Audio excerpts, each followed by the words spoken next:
Hi, it's Edward, back with another video. Please take a moment to click the thumbs up button below and consider subscribing to the channel. Thank you for your support. Today I watched an interesting video on the Car Wizard channel titled, "These are unstoppable, most reliable car on the road today."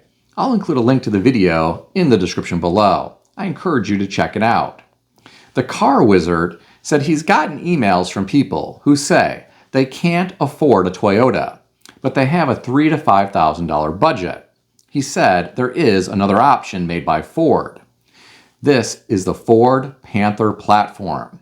This includes the Crown Victoria, the Mercury Grand Marquis, and the Lincoln Town Car. My friends, I really like these vehicles. They're big and boat-like. They are super comfortable. And for me, it's just nostalgic. At one time, we had a lot of V8 vehicles that were rear-wheel drive here in America. And we don't have that anymore. But if you get one of these pre-owned vehicles, well, you'll have something like that. The Car Wizard said these are not sporty. Well, hey, I don't like sporty cars. I don't like those big side bolsters that hug you. I don't like hard sport seats. I don't care about having a stiff suspension. I'm not going to be taking corners aggressively. I want a comfortable ride that floats over potholes. I want a vehicle that's reliable and safe and quiet. And you can get that with the Ford Panther platform. I also like the fact that those old vehicles have tall sidewalls on the tires. You really get a comfortable ride from that. I don't like low-profile tires. They're expensive. If you hit a pothole, you could potentially pop one of those and damage your rim. I like having a nice, thick sidewall. Getting back to the video, the Car Wizard said, the Ford Panther platform cars are the best cars you can buy today outside of a Toyota. Here are my thoughts about this. Not all Toyotas are perfect. There are some V6 models that develop a front timing chain cover leak. If that gets bad, you'll have to have the engine removed from the vehicle in order to get that resealed. That's not going to be cheap. We're talking about thousands of dollars. And there are a lot of Toyota vehicles that have these V6 engines.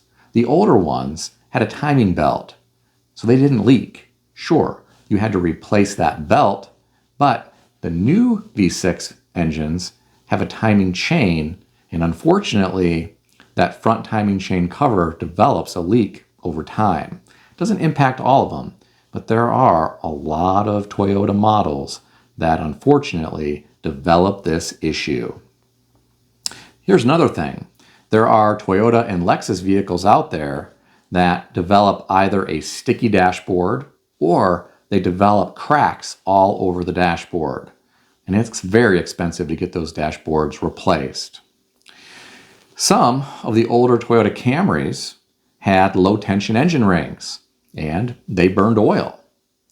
The 2011 to 2012 Camrys, they had torque converter shutter issues. My mother had a 2012 Camry and her transmission failed. The thing had less than 150,000 miles on it. So Toyotas are not perfect. I think the Ford Panther platform is great, but it's not perfect either. And we'll get into that in a bit. The Car Wizard said the Ford Panther platform cars are bulletproof. Well, maybe to a certain extent. I'll share my thoughts about that here in a little while. He said the reason law enforcement used them for so long is because they are cheap to fix and they hardly ever break down. I think the key word here is hardly. The Car Wizard talked about how easy it is to service the water pump, the serpentine belt, and the alternator. And I agree with him. The alternator is right at the top of the engine. You could probably switch that out in less than 30 minutes, even if you were a shade tree mechanic. He also said the AC compressor is accessible, and so is the blower motor. He also said it's nice that the evaporator core is in the engine bay instead of being buried in the dashboard. Well, I like all those things. Now, these vehicles have a full frame. That means they're pretty tough. If you need to tow something, you can probably do that with this vehicle in moderation. These are also very safe vehicles, and I'm surprised he didn't go into a lot of detail about that. Now, let's talk about cosmetics on these Ford Panther platform cars. The white ones are known to have paint issues. You probably have seen this for yourself. Some of that white paint just flakes off. Many of these start to develop rust around the wheel wells. And on the Lincoln Town cars, a lot of them have aluminum rims that start to look terrible because the clear coat starts to chip off.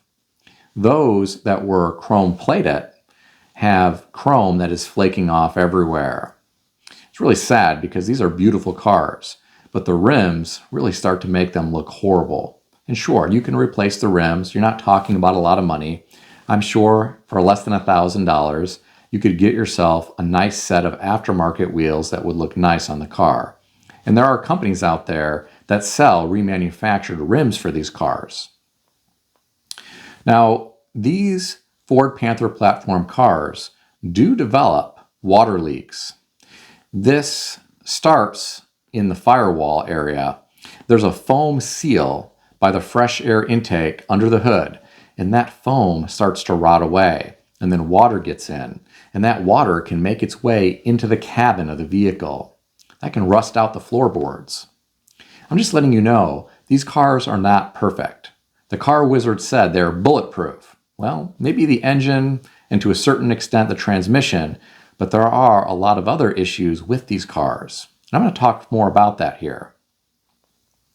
One of the most expensive problems that you are going to deal with these Ford Panther platform cars is the blend door actuators that are buried deep inside the dashboard. And there's multiple blend door actuators.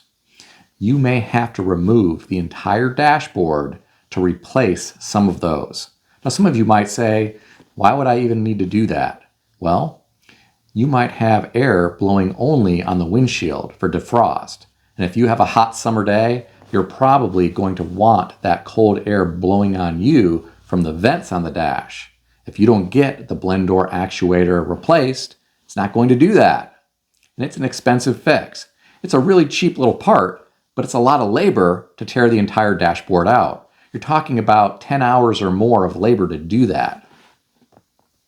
Here's another issue with these Ford Panther platform vehicles. The exhaust manifolds rust out. So if you're living in a northern state where you have a lot of snow, well, you may have to replace the exhaust manifolds when they rust out. If you're going to do that, you might want to find a good aftermarket stainless steel long tube headers. They make those. I would do that as opposed to going OEM. I would do that because I would not want to replace those OEM exhaust manifolds a second time. Head gaskets are known to fail on these 4.6 liter engines. That's really unfortunate because that's a big job too.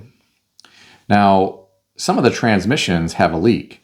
It's the tail shaft housing that develops leaks, and that's labor intensive. Some of these cars also have instrument cluster issues and charging system issues. And some of these cars also had a ground strap issue. I think you're starting to see no vehicle is perfect, including the Ford Panther platform. You also have AC accumulator housings that rust out.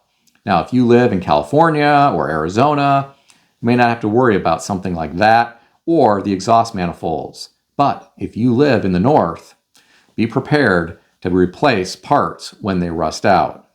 The rear air ride fails on these cars as well. Fortunately, Ford manufactures a kit where you can get rid of the air ride system and convert it to a traditional suspension system. You don't have to go aftermarket. Ford actually makes a kit that allows you to do that. Now for me, I'd rather get the air suspension system repaired because I'd want that nice floaty ride. Here's another thing. Ford hoses just don't hold up as well as Toyota hoses. So you're going to have to replace a lot of the hoses on one of these Ford Panther platform vehicles as they age. Now let's talk about some of the good things. Parts are available everywhere. You can find parts at a junkyard or on eBay, and there are still parts available at your local Ford dealer. My friends, this is important because these vehicles were mass produced, so the parts are really inexpensive. Compare that to a vehicle with a limited production run. You're going to pay a lot of money for parts. I've actually thought about buying one of these Ford Panther platform vehicles because they are comfortable, roomy, and safe, and parts are available everywhere, and I can easily work on the vehicle, and that's important to me because I don't want to throw money away paying a dealership or even an independent mechanic. If it's something that I can do myself, I'd rather do that. When you open the hood on one of these vehicles, just about everything is easily accessible. If you need to change the coils or the spark plugs, you can do that yourself. You don't have to take off an intake manifold to do that like you do on something like a Toyota V6. There are certain V6 models where you have to remove the intake manifold to get to the 3 back cylinder banks. I don't like that. If I were buying one of these Ford Panther platform vehicles, I would only source one from a southern state, and I would try to find one that was in one owner, always dealer serviced, with no accident history. And I think I'd have that for many years to come. But I'd be aware that there were going to be little issues along the way, and some of those could be costly if they hadn't been done already, like the blend door actuator issue that I talked about previously. But if you don't want to drive something like a Toyota that's kind of like an econobox, well, the Ford Panther platform might be another good option. Just understand, it's not perfect. No vehicle is. There are going to be issues that develop throughout the years. And you better have an emergency fund to be able to have the funds to cover those repairs, especially if you aren't a mechanic or you don't want to watch YouTube videos to learn how to do it yourself. But that's just what I think. And what do I know? I'm just some guy on YouTube. What do you think about all this? Share your thoughts in the comment section below. If you enjoyed this video, consider subscribing to the channel. I want to extend a special thanks to everyone who has subscribed to this channel. I want to also thank all of my channel members. If you would like to become a channel member, there is a link in the description beneath this video. You can read more about the different membership levels. Please also check out some of the great books I suggest you consider reading in the description below. I've included Amazon affiliate links to these books. As an Amazon associate, I earn from qualifying purchases. Stay healthy and wealthy. I'll see everyone in the next video.